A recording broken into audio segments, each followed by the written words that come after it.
नमस्कार, दिन भर की बड़ी खबरों में आपका स्वागत है। मैं हूं परवीन शेख। आज इस बुलेटिन में बात होगी बीजेपी के लिए चुनौती बने राहुल गांधी की, कांग्रेस की रणनीति में फंसी मोदी सरकार की, अडानी मुद्दे पर अमित शाह के बयान की, 2024 के लिए अखिलेश यादव की रणनीति की। जानेंगे कैसे पीडीपी प्रमुख ने बढ़ाई बीजेपी की चिंता, क्यों राष्ट्रीय सुरक्षा को लेकर कांग्रेस के निशाने पर आई मोदी सरकार, और बुलेटिन के आखिर में बात होगी भगवाकरण के खिलाफ पत्रकारों की चेतावनी की। लेकिन तमाम बड़ी खबरों से पहले एक नजर सुर्खियों पर। मोदी सरकार के खिलाफ संयुक्त किसान मोर्चा ने बुलाई महापंचायत। 20 मार्च को रामलीला मैदान में जुटेंगे किसान, अपनी मांगों को लेकर सरकार का करेंगे घेराव। कर्नाटक में सत्ता बचाने के लिए मैदान में उतरे बीजेपी अध्यक्ष जेपी नड्डा। दौरे के दूसरे दिन राहुल गांधी पर साधा निशाना, बोले खतरे में है कांग्रेस। मुख्य न्यायाधीश डीवाई चंद्रचूड़ का बड़ा बयान, बोले न्यायपालिका बिना किसी दबाव के करती है काम, सरकार का जुडिशरी पर नहीं है कोई दबाव। पाकिस्तान के पीएम शहबाज शरीफ ने आरएसएस पर साधा निशाना, कहा जनता को ढाल बनाना, पुलिस पर पेट्रोल बम फेंकना इमरान खान ने आरएसएस से सीखा। ये तो थी सुर्खियां और अब बात आज की सबसे बड़ी खबर की।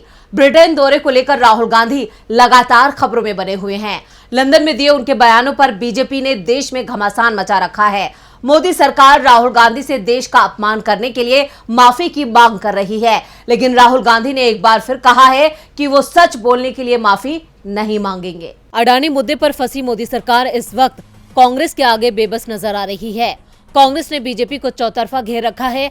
संसद से लेकर सड़क तक कांग्रेस और विपक्षी दलों का विरोध प्रदर्शन जारी है। संसद के बजट सत्र के दूसरे चरण में भी पिछले 5 दिनों से गतिरोध बना हुआ है।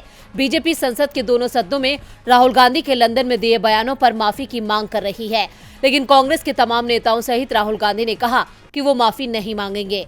आज कांग्रेस ने अपने ट्विटर हैंडल पर एक वीडियो साझा किया है। इस वीडियो का कैप्शन है, मैं सच बोलने के लिए माफी नहीं मांगूंगा। कांग्रेस अध्यक्ष मल्लिकार्जुन खड़गे कई बार अपने बयानों में ये कह चुके हैं कि राहुल की माफी का सवाल ही पैदा नहीं होता है, यानी राहुल सच बोलने के लिए माफी नहीं मांगेंगे। वहीं निजी चैनल के एक कार्यक्रम में कांग्रेस सांसद शशि थरूर ने कहा था, राहुल गांधी ने ऐसा कुछ नहीं कहा है जिसके लिए उन्हें माफी मांगनी चाहिए।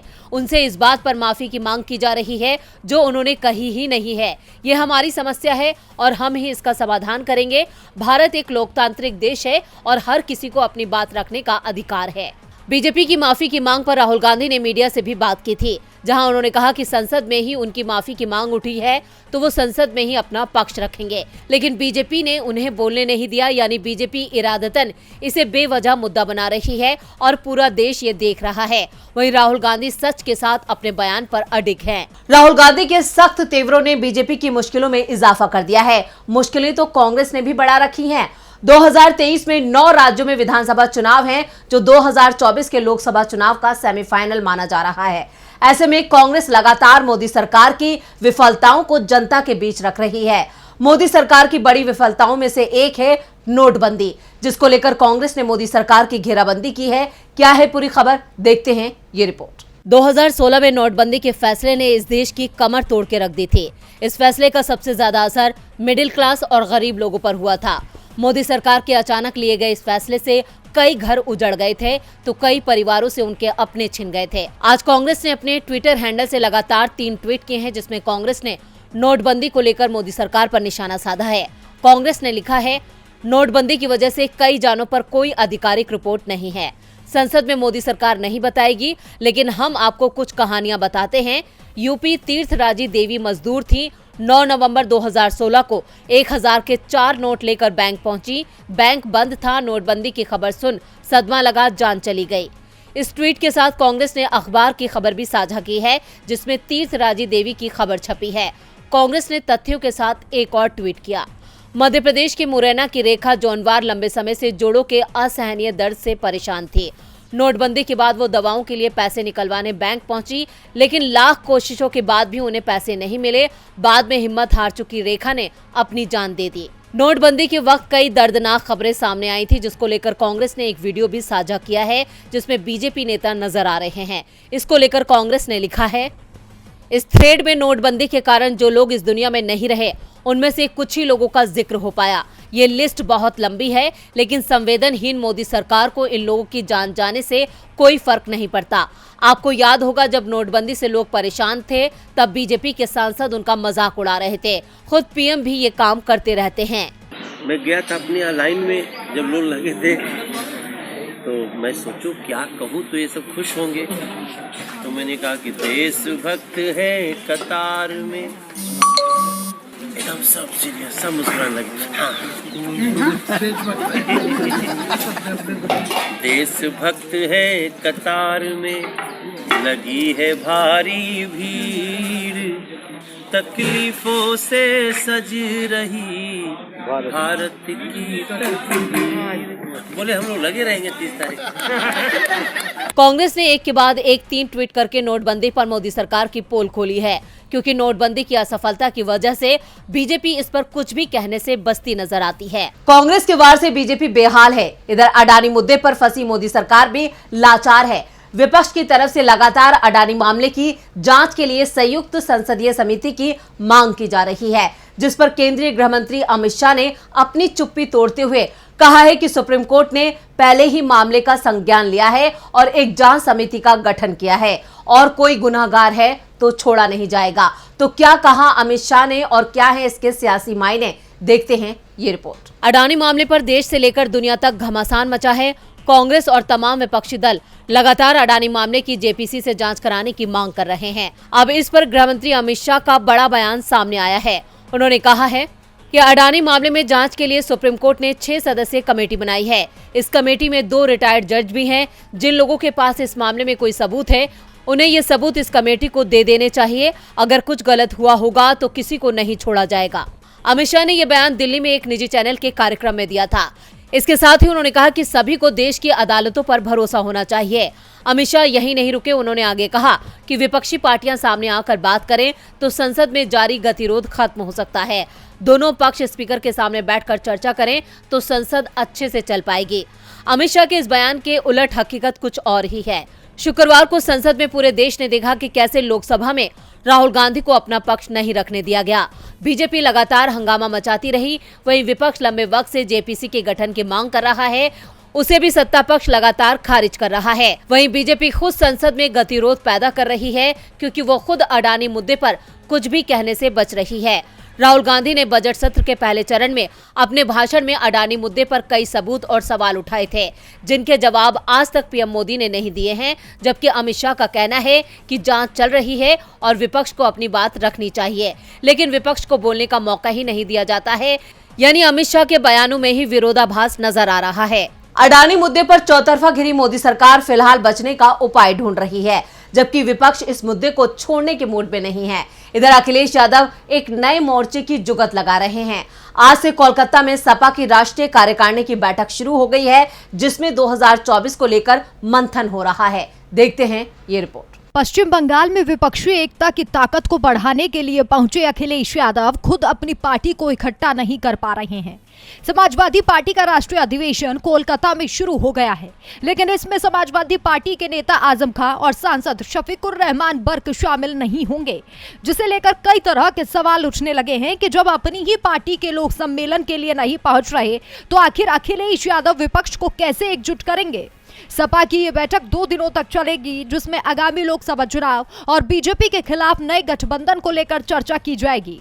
माना जा रहा है कि सपा अध्यक्ष बैठक से ही 2024 की तैयारियों को धार देंगे, जिसमें पार्टी अपनी आगे की रणनीति तय करेगी। ऐसे में अधिवेशन और भी अहम हो जाता है। ये अधिवेशन 2 दिनों तक चलेगा, लेकिन इसमें आजम खान और शफीकुर रहमान बर्क के शामिल नहीं होने पर राजनीतिक गलियारों में कई तरह के सवाल उठ रहे हैं। पार्टी के 2 ऐसे चेहरों का ना पहुंचना जिनकी पकड़ अच्छी मानी जाती है, इसके क्या सियासी मायने निकाले जाएं? अखिलेश ने कहा था कि इस बार कांग्रेस और बीजेपी से समान दूरी होगी, लेकिन उनका यह बयान उनकी विचारधारा से मेल नहीं खा रहा, क्योंकि अखिलेश की विचारधारा है कि केंद्र सरकार के खिलाफ पूरा विपक्ष उतरे ताकि सरकार को हराया जा सके।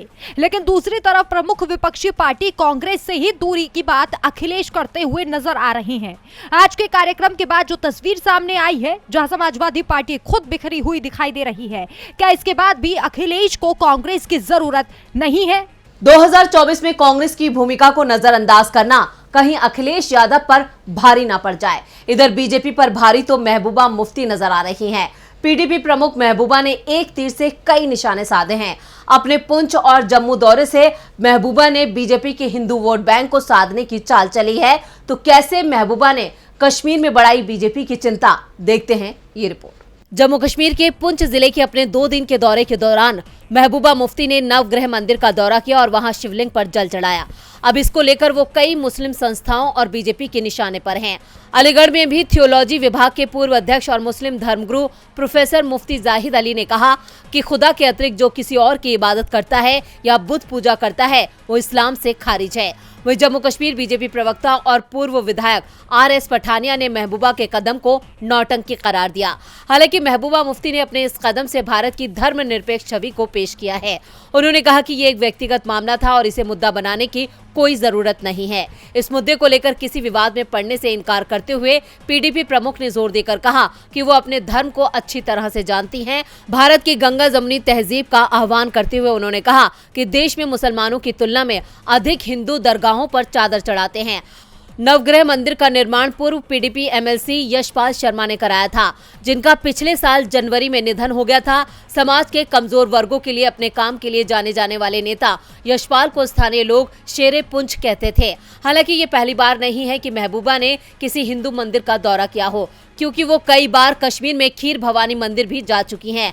पिछले महीने अपनी जम्मू यात्रा के दौरान भी पीडीपी प्रमुख ने हिंदू समुदायों से जुड़ने की मांग की थी, जिससे बीजेपी को चुनौती मिली। जम्मू शहर के बीचों बीच रघुनाथ बाजार में वो अपने काफिलों को छोड़कर व्यापारियों से मिलने और बातचीत करने के लिए पहुंची थी। महबूबा के इस कदम से बीजेपी की चिंता बढ़ गई है, क्योंकि उसे अपना वोट बैंक खिसकता नजर आ रहा है। महबूबा मुफ्ती ने आने वाले चुनावों को लेकर अपनी सक्रियता बढ़ा दी है। इधर कांग्रेस की सक्रियता भी बीजेपी के लिए चुनौतियां पेश कर रही है। गुजरात के किरण भाई पटेल ने जम्मू कश्मीर में कैसे सरकारी सेवाओं का मजा लिया, ये सभी को पता है। लेकिन क्या सरकार को ये सब पता था? किसकी अनुमति के बाद फर्जी अधिकारी को Z+ सिक्योरिटी मिली? जम्मू कश्मीर में कौन सा टूल किट है? ये सभी सवाल कांग्रेस ने सरकार से पूछे हैं। देखते हैं ये रिपोर्ट। एक हैरान करने वाली खबर सामने आई है। जम्मू कश्मीर पुलिस ने खुद को प्रधानमंत्री कार्यालय में टॉप रैंक का अधिकारी बताने वाले एक शख्स को गिरफ्तार किया है। पुलिस ने उसे श्रीनगर शहर से पकड़ा है। पकड़ा गया शख्स गुजरात का रहने वाला है। ये उसकी पहली नहीं बल्कि तीसरी VIP यात्रा थी। हर बार न केवल 5 सितारा होटल में सरकारी मेहमान बनकर रहा, बल्कि Z+ सुरक्षा में संवेदनशील क्षेत्रों में भी घूमता रहा और सरकारी सेवा का आनंद उठाता रहा। सरकारी अधिकारी प्रोटोकॉल भूलकर उसकी जी हजूरी में जुट जाते थे। इसी मामले को लेकर कांग्रेस प्रवक्ता पवन खेड़ा ने सरकार पर निशाना साधा है। उन्होंने कहा कि जब देश की सरकार प्रधानमंत्री के दोस्त को बचाने के लिए समर्पण भाव से जुटी हो तो फिर ऐसी घटनाएं हो ही जाती हैं।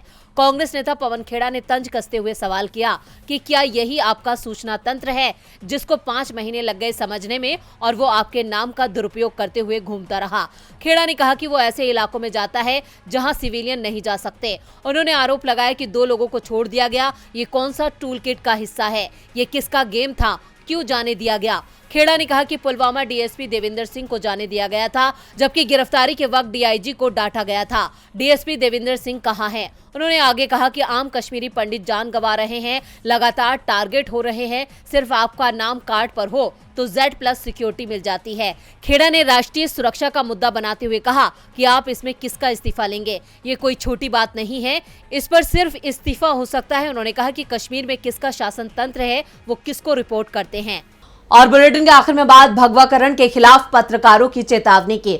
स्वतंत्र पत्रकारिता पर खतरा मंडराने की बात एक अरसे से की जा रही है। अब एक बार फिर पत्रकार संगठनों ने चिंता जताई है कि कहीं अभिव्यक्ति की स्वतंत्रता को बचाकर रखने वाले संस्थानों का भगवाकरण ना हो जाए। क्या है खबर, देखते हैं ये रिपोर्ट। पत्रकार की कलम पर अपने विचार थोपने के खिलाफ कई बार आवाज उठाई जा चुकी है, ताकि पत्रकार अपना काम स्वतंत्र रूप से कर सके। ऐसा ही एक और मामला सामने आया है, जिसके लिए एक बार फिर से पत्रकारों ने अपनी आवाज बुलंद की है। इस बार आकाशवाणी और दूरदर्शन के भगवाकरण को रोकने के लिए आवाज उठाई जा रही है। नेशनल अलायंस ऑफ जर्नलिस्ट और दिल्ली यूनियन ऑफ जर्नलिस्ट ने एक संयुक्त बयान में ये चिंता जाहिर की। उनकी तरफ से कहा गया कि भारत के सार्वजनिक प्रसारक प्रसार भारती पर आरएसएस के द्वारा समर्थित समाचार एजेंसी हिंदुस्तान समाचार के माध्यम से धीरे धीरे कब्जा किया जा रहा है। संगठनों ने कहा कि ये कदम सत्ता पक्ष के हिसाब से भारत में खबरों का भगवाकरण करेगा और स्वतंत्र रूप से पत्रकारिता को खत्म कर देगा। आपको बता दें कि हिंदुस्तान समाचार की शुरुआत 1948 में आरएसएस की विचारधारा के पक्ष में सहमति बनाने के लिए हुई थी, जो वर्तमान सत्तारूढ़ व्यवस्था में हावी है। बयान के अनुसार दूरदर्शन और आकाशवाणी के पास राष्ट्रीय और राज्यों की राजधानियों में खुद के संवाददाता है, जिन्हें भारत और विदेशों से पीटीआई और यूएनआई द्वारा बड़े पैमाने पर समाचार कवरेज द्वारा सहायता प्रदान की जाती है। हालांकि जब से वर्तमान सरकार सत्ता में आई है, इन समाचार एजेंसियों के काम को निर्धारित करने के प्रयासों के साथ स्थितियों में व्यापक बदलाव आया है। आगे उन्होंने कहा कि प्रसार भारती का पीटीआई का सब्सक्रिप्शन बंद कर दिया गया है, यूएनआई को जानबूझकर उपेक्षित किया गया।